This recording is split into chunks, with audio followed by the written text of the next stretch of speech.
নিজেকে কি ভাবেন আপনি? রাজপুত্র? আপনি ওয়েস্টার্ন আউটফিট পছন্দ করেন না, এটা শোনার পর একটা মেয়ে নিজেকে পুরোপুরি চেঞ্জ করে ফেলছে, একদম দেশি সালোয়ার কামিজ পরে আপনার সামনে চলে আসছে। আপনি বুঝতেছেন ব্যাপারটা?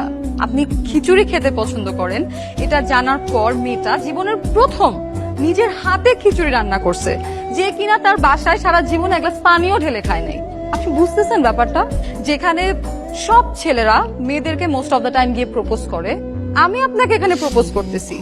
আমি কিন্তু মেয়ে হিসেবে খারাপ না, আপনি কিন্তু ঠকতেছেন না, আপনি কিন্তু জিততেছেন, আপনি কিন্তু জিততেছেন। ওস্তাদ মানেন আপনি, ওস্তাদ জিতবেন, আপনি জিতবেন। This is my work place, এখানে আমি কাজ করি, এটা প্রেমের জায়গা না। ওকে, বাবার সাথে ঝগড়া হয়েছে নাকি? আমার পাপাই আমাকে কোনোদিনও বকাই দেয় নাই, আর ঝগড়া তো অনেক দূরের কথা। তাহলে বিয়ে করতে ইচ্ছা করছে, বউ সাজতে ইচ্ছা করছে। চলো না আমরা বিয়ে করে ফেলি। কি বিয়ে? বিয়ে কি বললে হয়ে যায় নাকি? বিয়ের একটা প্রিপারেশন লাগে না? তাহলে চলো আমার পাপায়ের কাছে যাই। কিরে মামুনি, ওকে, নিশ্চয়ই তোর গাড়ি আবার ওয়ার্কশপে পাঠিয়েছিস না? তো ওয়ার্কশপের ছেলেকে বাসানো দরকার ছিল কি? ম্যানেজারকে ফোন করতে বিল পাঠিয়ে দিত। ম্যানেজার, দেখো বিল কত হয়েছে, দিয়ে দাও। অনেক, আই লাভ হিম। তা কি করো তুমি? আমি একটা ওয়ার্কশপ চালাই। ও আচ্ছা আচ্ছা, মানে জেসিকা যেখান থেকে গাড়ি রিপেয়ারিং করে ওটা তোমারই ওয়ার্কশপ? জি। পাপাই জানো, ও অটোমোবাইল ইঞ্জিনিয়ার, আর নিজের চেষ্টায় ওই ওয়ার্কশপটা স্টাবলিশ করেছে। অনেক হার্ড ওয়ার্কিং ছেলেও বাবা। Good, very good. আমার মেয়ে একটা হার্ড ওয়ার্কিং ছেলেকে পছন্দ করেছে, এটা তো অ্যাপ্রিসিয়েটেবল নাকি? Thank you Papai. কি অনেক, আমি তোমাকে বলেছিলাম না যে আমার পাপাই আমাকে অনেক ভালোবাসে, আমি যেটা বলবো সে সেটাই শুনবে। He is my Popeye the sailor man.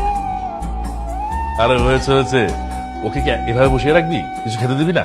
যা খাবার নিয়ে আয়। আনছি, তুমি বসো। হ্যাঁ, হ্যাঁ, তা তোমার ওয়ার্কশপটা যেন কোথায়? উত্তরা, দিয়াবাড়ি। ও আচ্ছা, কতদিন হলো? 2 বছর হয়েছে। আচ্ছা আচ্ছা, মানে ওয়ার্কশপে টোটাল ইনভেস্টমেন্ট কত? এখন পর্যন্ত অলমোস্ট 1 কোটি। আচ্ছা আচ্ছা, 1 কোটি। ইয়ারলি টার্নওভার কেমন? 30-40 লাখ। বাহ, তাহলে তো ভালোই, তুমি তো বেশ সচ্ছল। জি আঙ্কেল। আঙ্কেল? হ্যাঁ আঙ্কেল। ম্যানেজার স্যার, আমাদের কোম্পানির ইয়ারলি টার্নওভার কত? স্যার 5,000 কোটি টাকার মতো। আর আমাদের এই বাড়িটার দাম আনুমানিক কত হবে? স্যার আনুমানিক 25 কোটি টাকা তো হবে। আমার মেয়ে মানে জেসিকার মান্থলি হাত খরচ কত?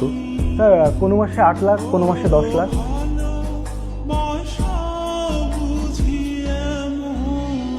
আরে তাহলে তো প্রবলেম হয়ে গেল। আমার মানে আমার মেয়ের এত টাকা হাত খরচে ছেলে এফোর্ড করবে কিভাবে?